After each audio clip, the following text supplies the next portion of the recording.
Hey, this is Brian, and you're watching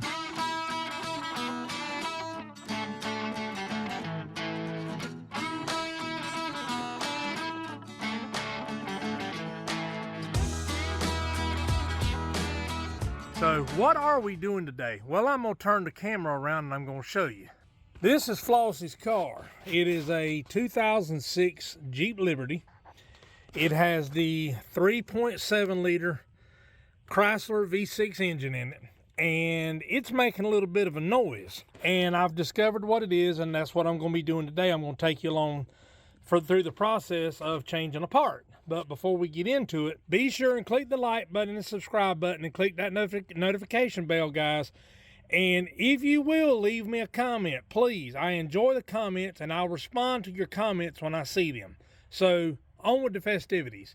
What we're doing today, I'm going to crank the engine up, and I'm going to let you see if you can hear the distinct noise that one of these parts under here is making. And see if you can decide and you can determine which one it is. So I'm going to get set up and I'll crank her up. See if you can hear what I hear.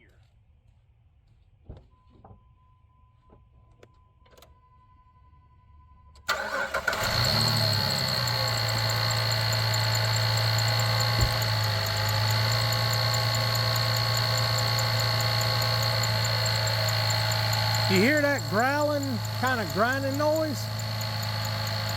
Do you know what that is? Well, hold on a second and I'll show you what it is.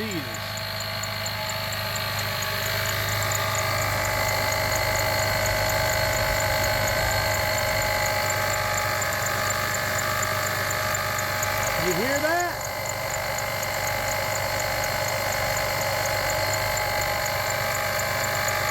That is the bearings in the alternator beginning to fail. The alternator is still charging, but the bearings in it are beginning to fail. Now, what does that mean? That means eventually the bearings are going to burn up, and it's going to lock everything up. Now, what can happen, let me cut it off. Hold on a second. Now that I've got it cut off, what can happen, if you can see this right here, this is a serpentine belt. It drives everything else under this hood. And it starts down there at the crankshaft. I don't know if you can see that or not. This is the crankshaft pulley. Well, this is the belt that comes off of it right there. It comes up around the power steering pump. It goes around the alternator, and then it goes down around the water pump pulley. It comes back around. It comes back up to the air conditioning compressor. Then it goes down to the idler pulley, which keeps the tension on the belt. And then it rides around it and then goes back over this stationary pulley, and then goes back down to the crankshaft. Well, what will happen is, if the bearings in this alternator lock up, let me see if I can show you from the back. I don't know if I can get that shot. No, I can't get it. But anyway, there is a cap on the back of this alternator right back here. And that's where the bearings are. If one of those bearings start to they wear away to the point they start to fall out, that shaft in the alternator will literally dip down like that. And when that happens, it will destroy this alternator. It could break the belt and everything else. Well, I don't want Flossie to be dumped on the side of the road somewhere and we have to tow this thing. So I'm going to do some preventive maintenance. Yes, the alternator's still charging, but it's becoming defective. So rather than wait until it completely goes out, I'm going to go ahead and change it. And I'm going to take you guys with me along for the ride. So stay tuned. All right, the first thing you have to do, anytime you're working with anything electrical, the first thing you need to do is disconnect the negative cable on the battery. That breaks the circuit, especially when you're working with electrical parts. It's a 10 millimeter. All right, let's disconnect this here battery cable.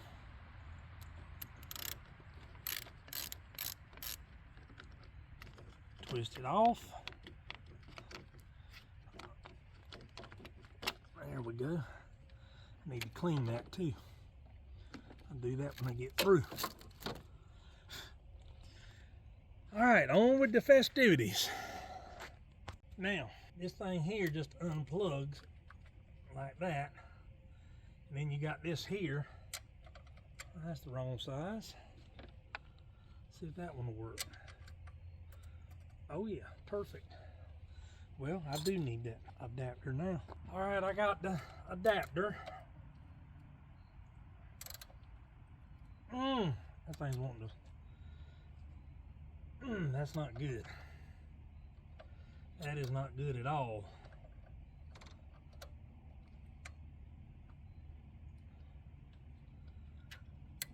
Unplug this from my back.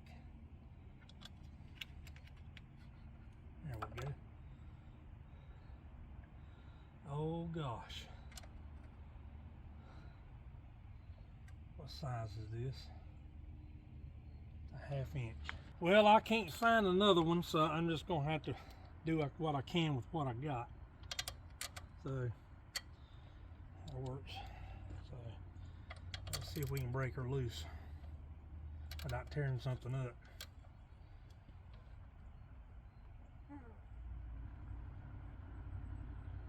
Oh, there she comes.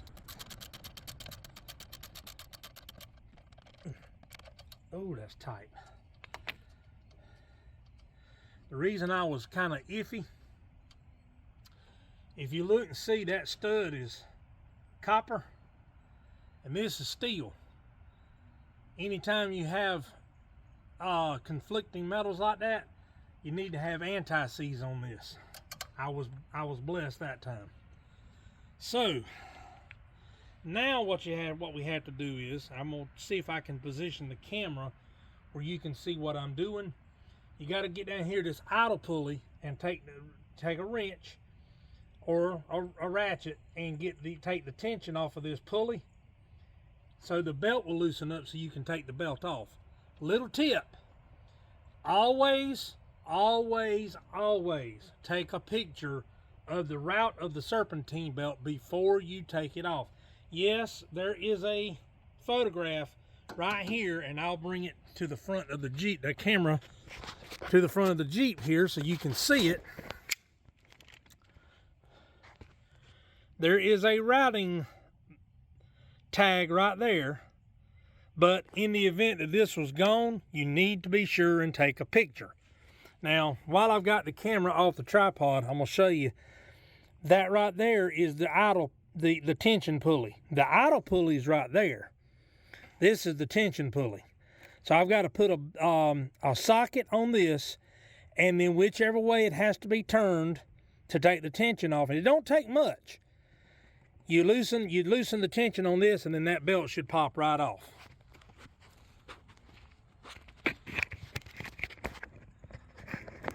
Now I've got the camera zoomed in. I've moved my tool bag because I want you to have as good a perspective on that idle pulley as we possibly can.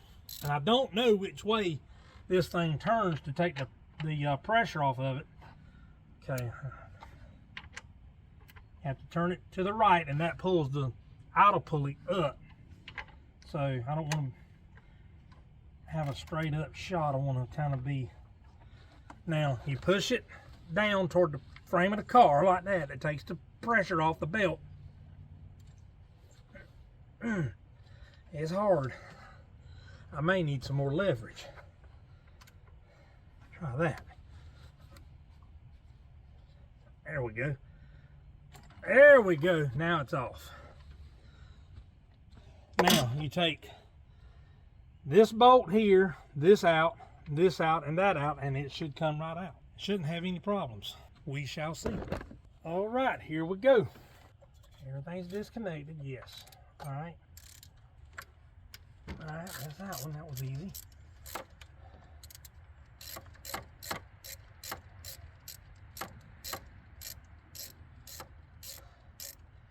Y'all never really talked about my dad. I mention him a lot in these videos, but I've never really talked about him. My dad was probably the best shade tree mechanic I believe I've ever seen. But one thing he did teach me is when you're taking a part off and you don't have the ability to label the bolt where it goes, you put it See, this is the back bolt, back top bolt on the alternator.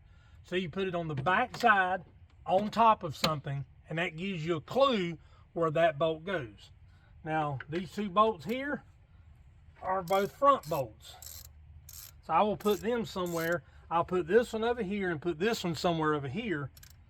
That way I'll know exactly which hole, corresponding hole they go into. Now, break this one loose. Oh God, this one's tight. Oh, there it goes. Whew. This is the long bolt. It goes all the way back to the back.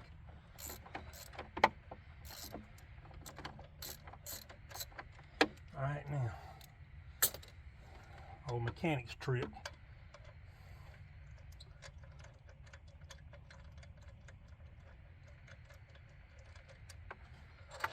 There we go. Now, you put this one, you lay it right there, it won't go anywhere. And you put this one's, I think it's somewhat short. Ain't sure, but I believe it is. There we go. And we just set this one on top of the battery. And we're ready, hopefully, to pull this alternator out of here.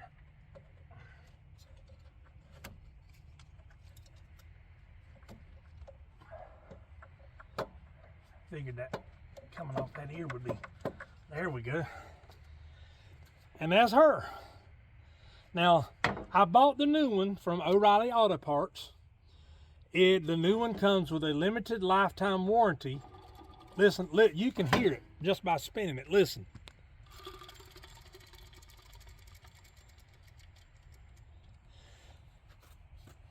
It comes with a limited lifetime warranty. And what that means is, as long as we own this vehicle, the new alternator is under warranty by O'Reilly Auto Parts. You take this in, I think the total cost was $207 for the new one. You take this one in as a core charge, and they give you $40 back. So the alternator ends up costing a little more than $160. So that's what it is. And I'll put a link in the description below for the part number on this alternator, so you can, if you want to call O'Reilly, your local O'Reilly's, if you have one, you can ask for this part number and you can get it. All right, let's get the new one out and get it put in and fitted. And oh, that's great. The old alternator that I just took off, it came with a steel nut. This one has stainless steel, so there won't be any issues between the copper and the stainless steel. Don't ask me why, I have no clue, but that's what the theory is. If you have a stainless steel, you don't have to use anti-seize. So you put this on there. You have to work it down on there, because it can be cantankerous to get lined up. Now, what I normally do to get the bolt hole lined up, I take a screwdriver and I'll stick it in there and see if it goes all the way through. I think it will. Let me get the bolt, stick it through there. Nope, not quite.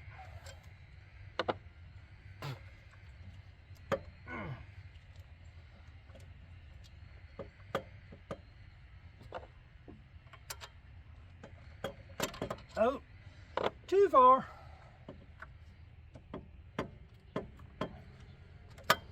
Oh, come on.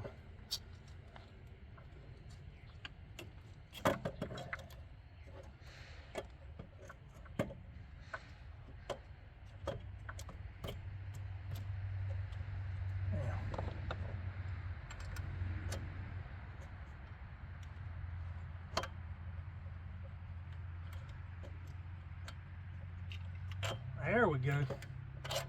Now we're cooking with gas.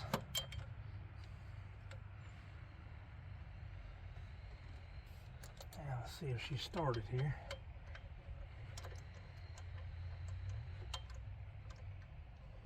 I believe it is.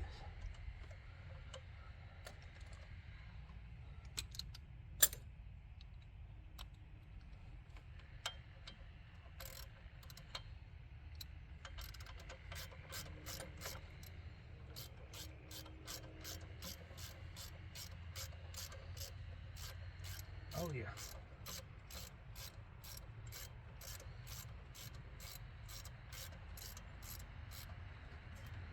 Okay. Yep, it's all the way through. Now you don't want to tighten that up until you get the other bolt started. That way you have some wiggle room. This one here should line right up fairly easy. There it goes. And once you know that one is started, this one back here will automatically line up.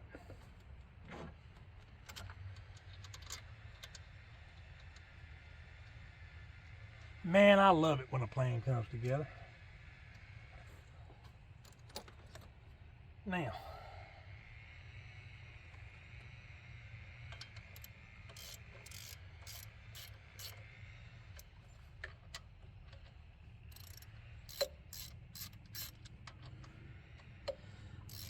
just so you'll know, if you ever have to do this to your vehicle or a friend's vehicle, these two bolts here, this one and this one, I'm using a 5/8 spark plug socket because it's deep well and it allows you to get in there without having to use a bunch of extensions.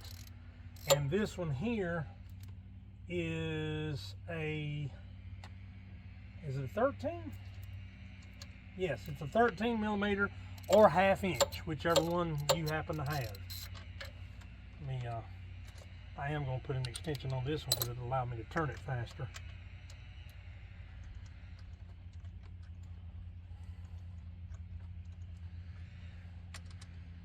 Oh, come on. There we go.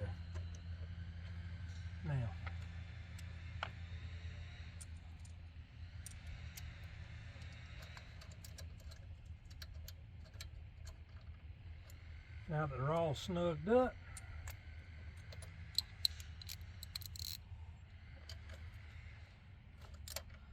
now one thing you need to remember, this alternator is made of aluminum. If you keep torquing down on it, the ears will break. So what I like to do, I like to snug it up and then turn it another 1/4 of a turn. And that's plenty tight enough.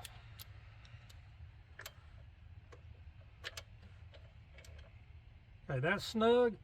You just turn it if you can, and that's plenty.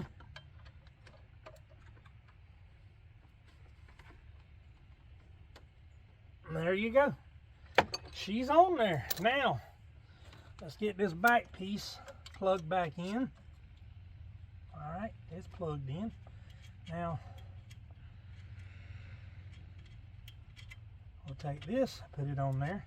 And you notice I don't have any electrical sparks. The reason why is because I undone the battery cable. Now you get this and you tighten this up.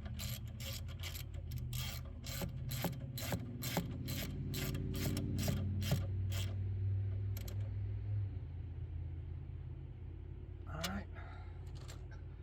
And you put this cap back over it to protect it from the moisture. Snap it back on there. And we're done. Now we got to get the belt back on. If I can remember which socket I used to do that with. And that's her right there. Alright, now what you got to do is, the belt pretty much is the same way. It never really moved. But you got to make sure it's secured on all of the other paths that it goes on, and then you pull the slack out of the entire belt right here at the alternator. Make sure it's centered on the water pump pulley. It's on the crankshaft pulley. All right.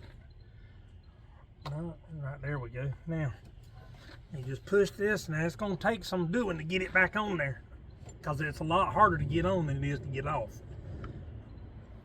I may have to have some extra leverage. I think I will. When you need leverage, you get ye mighty old pipe. Crud. Or as a good friend of mine would say, grunt.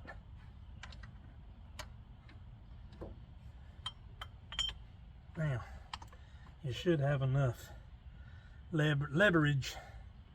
Got to make sure everything's back where it's supposed to be. Everything's good. Everything looks good. Nope, that don't look good at all. Well, it does now.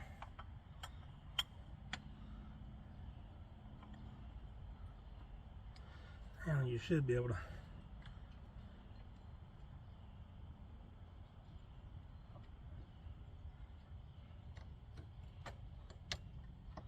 Now you release it really slow.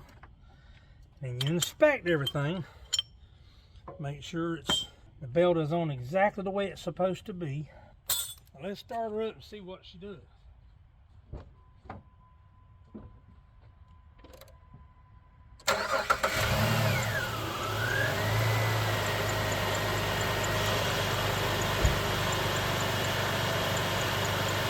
Oh, she's quiet as a church mouse now.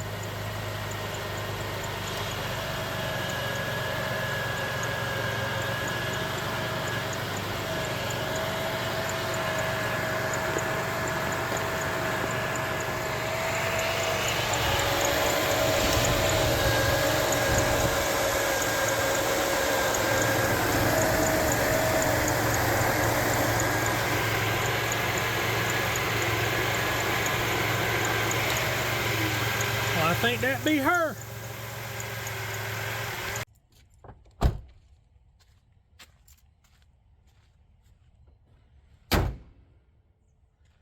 Well, guys, that's going to do it for this episode. I hope somebody out there that watches this video will get some good information. Changing an alternator is not difficult if you have the right tools. And, you know, I have a pish posh of tools. Tools I've collected over the years. Some of my dad left me, and some I've bought along the way on my own. But they're just, I mean, they're misfit tools, is what I like to call them. But anyway, anybody can do this job. It's really simple. It's not really time consuming. But anyway, be sure and click the like button and the subscribe button, guys. You know what to do. Leave me a comment and click that notification bell so you don't miss any time I post content. This is Brian with Big South Outdoors TV saying live big, live southern, and live outdoors. Until next time, folks.